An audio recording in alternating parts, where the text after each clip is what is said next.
ನನ್ನ ಹೆಸರು ಟಿ ಸಜನ. ನಾನು 10ನೇ ತರಗತಿಯಲ್ಲಿ ಓದುತ್ತಿದ್ದೇನೆ. ನಮ್ಮ ಶಾಲೆಯ ಹೆಸರು GHS ತಿಂತಣಿ. ನಾನು ಇವತ್ತು ಮಾಡಿರುವ ಆಕೃತಿ ಚೌಕ ಘನಾಕೃತಿ. ಚೌಕದಲ್ಲಿ 6 ಮುಖಗಳಿರುತ್ತವೆ. 1, 2, 3, 4, 5, 6 ಹಾಗೆ 12 ಅಂಚುಗಳು ಹೊಂದಿರುತ್ತವೆ. ಹಾಗೆ 8 ಶೃಂಗ ಬಿಂದುಗಳನ್ನು ಹೊಂದಿರುತ್ತವೆ. ಚೌಕದ ಪಾರ್ಶ್ವ ಮೇಲ್ಮೈ ವಿಸ್ತೀರ್ಣದ ಸೂತ್ರ 4a². ಚೌಕದ ಪೂರ್ಣ ಮೇಲ್ಮೈ ವಿಸ್ತೀರ್ಣದ ಸೂತ್ರ 6a². ಚೌಕದ ಘನಫಲ ಕಂಡುಹಿಡಿಯುವ ಸೂತ್ರ =a³. ಚೌಕಕ್ಕೆ ನಾವು ಹಲವಾರು ಉದಾಹರಣೆಗಳನ್ನು ಕೊಡಬಹುದು. ಉದಾಹರಣೆಗೆ ನಾವು ಗಿಫ್ಟ್ ಪ್ಯಾಕ್ ಮಾಡ್ತೀವಿ, ಅದನ್ನು ಚೌಕಾಕೃತಿಯಲ್ಲಿರುತ್ತದೆ. ಧನ್ಯವಾದಗಳು.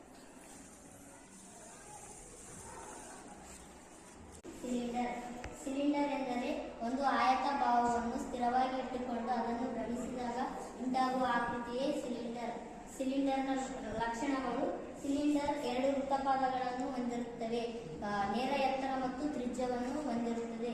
ಸಿಲಿಂಡರ್ನ ಪಾರ್ಶ್ವ ಮೇಲ್ಮೈ ವಿಸ್ತೀರ್ಣ 2πr/h. ಸಿಲಿಂಡರ್ನ ಪೂರ್ಣ ಮೇಲ್ಮೈ ವಿಸ್ತೀರ್ಣ 2πr+h. ಸಿಲಿಂಡರ್ನ ಘನಫಲ πr²h. ಸಿಲಿಂಡರ್ಗೆ ಉದಾಹರಣೆ: pipe, pencil, pen, dustbin. Pipe, pencil, pen, dustbin. ಶಂಕು ಹೇಗೆ ಉಂಟಾಗುತ್ತದೆ ಎಂದರೆ, ಒಂದು ಲಂಬಕೋನ ತ್ರಿಜ್ಯವನ್ನು ಲಂಬಕೋನ ಹೊಂದಿರುವ ಭಾವವನ್ನು ಸ್ಥಿರವಾಗಿಟ್ಟುಕೊಂಡು ಭ್ರಮಿಸಿದಾಗ ಅಥವಾ ತಿರುಚಿದಾಗ ಉಂಟಾಗುವ ಆಕೃತಿಯೇ ಶಂಕು.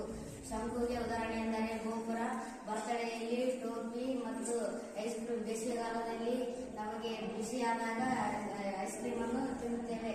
ಮತ್ತು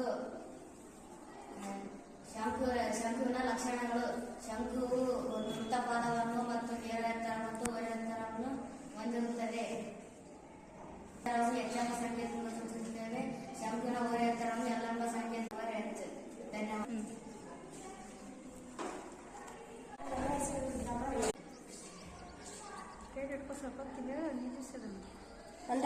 ಒಂದು ಲಂಬಕೋನವನ್ನು ತಿರುಗಿಸಿದಾಗ ಶಂಕು ಉಂಟಾಗುತ್ತದೆ.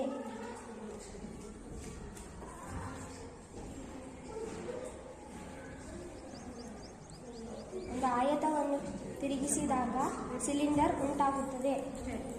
ಈ ಘನಾಕೃತಿಗಳನ್ನು ನಾವು ದಿನನಿತ್ಯ ಜೀವನದಲ್ಲಿ ನೋಡುವುದಾದರೆ, ಗೋಳಕ್ಕೆ ಬಾಲ್, ಶಂಕುವಿಗೆ ಗೋಡೆ ಟೋಪಿ ಮತ್ತು ಗೋಪುರ, ಸಿಲಿಂಡರ್ಗೆ ಪೆನ್ನು ಮತ್ತು ಚಾಕ್ ಪೀಸ್.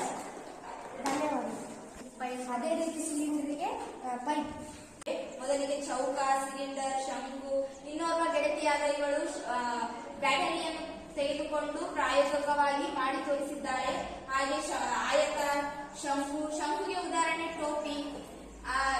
ಈ ಪಾಠ ನಮಗೆ ತುಂಬಾ ಮುಖ್ಯ. 10ನೇ ತರಗತಿಗೆ ಮೇಲ್ಮೈ ವಿಸ್ತೀರ್ಣ ಮತ್ತು ಘನಫಲ ಪಾಠ.